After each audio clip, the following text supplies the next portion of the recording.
This is an examination of the hidden human condition. This is the Hidden Killers Podcast. The Hidden Killers Podcast. With Tony Bruschi. Dr. John Delatorre joining us, licensed psychologist. We're chatting about the mysterious happenings that took place at the beginning of the Kohberger trial. I'm asking a lot of our regular guests this question, and it's John's turn since we haven't had him on since it took place.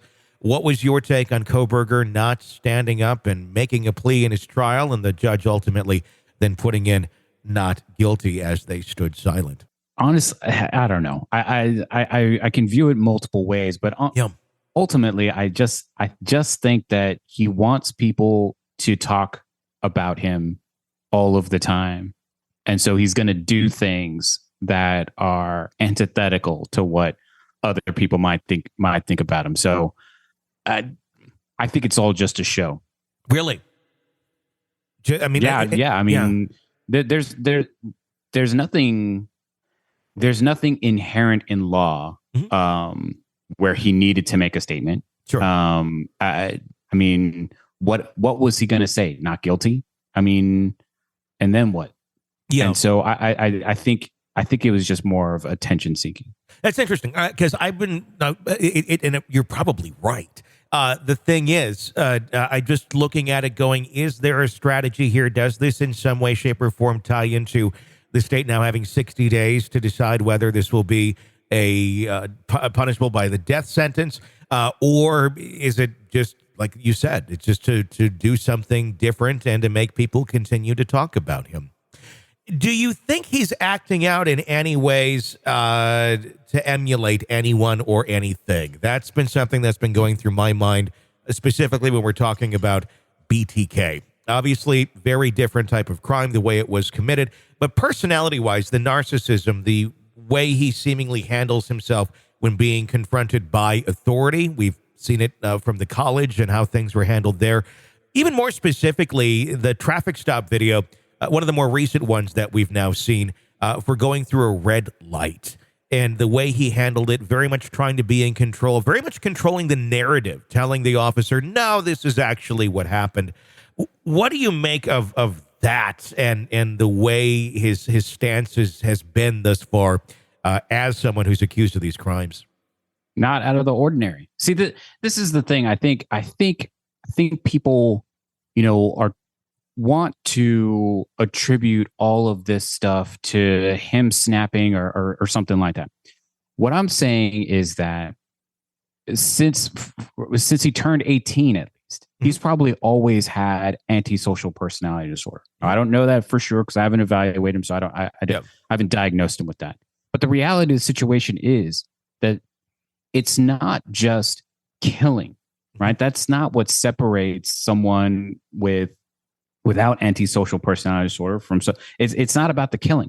It's about how they interact with other people. So I'm not surprised that we see videos or we hear witnesses and we hear friends and other people come out and say, hey, look, this is how he's always been, because that's how he's always been. And there's nothing wholly unique about what we're learning about him when it comes to his overall personality state. I'm not seeing anything that's, saying to me wildly that he's this disturbed character that we'll never truly understand. He seems to be like every other individual who's committed a crime, particularly murder, which is, I don't care about people. I've never cared about people. And anytime someone gets in my way, I'm going to show them that they're wrong. And so I'm not. I think what Kohberger wants is to be seen as more than what other people have done, in particular, probably serial killers.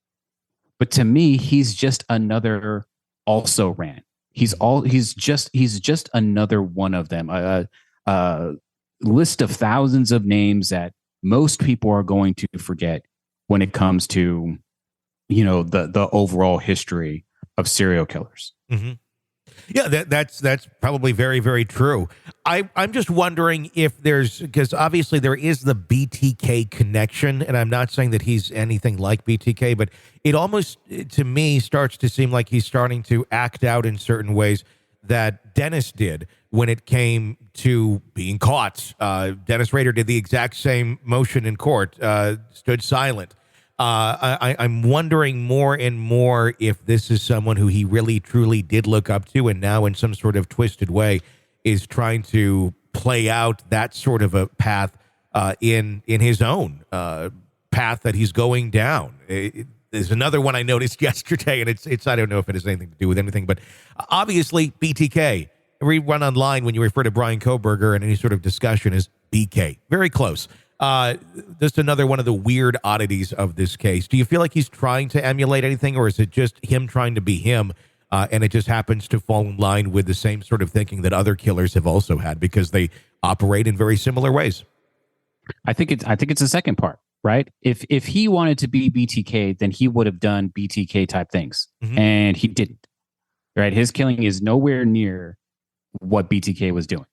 But when it comes to sort of how is he going to present himself now that he's caught, it's also probably likely that that's just the thing that he remembers, right? Yeah. We have to remember that that's what he was studying, right? He was studying serial killing, right? Yep. He was studying criminology. And so, yeah, you would have case studies in which you're looking at, how did the person commit their killing and then what happened after they got caught? It's certainly possible that he's just remembering BTK, probably because it was the last one that he was thinking about. So I do think that he's emulating, but not emulating as in he is like tributing, right? He's not doing that. I think it's just something that he remembers had happened. And so now he's using that. It's not a tribute, right? It's not glorifying because there would have been other things that he would have done and he didn't do. I think it's just more that this is what he remembers someone doing. So that's what he's going to do. Or it could just be that he's trying to get everybody to, once again, connect him to connect his name to someone's name that is well remembered so that he can be well remembered. In a sick way, I mean, if you look up to those type of people, you'd be basically trying to connect yourself to what they would define as greatness. And obviously, in no way do I mean BTK is a great person. But if you're a serial killer and that's your hero, that would be your connection point there.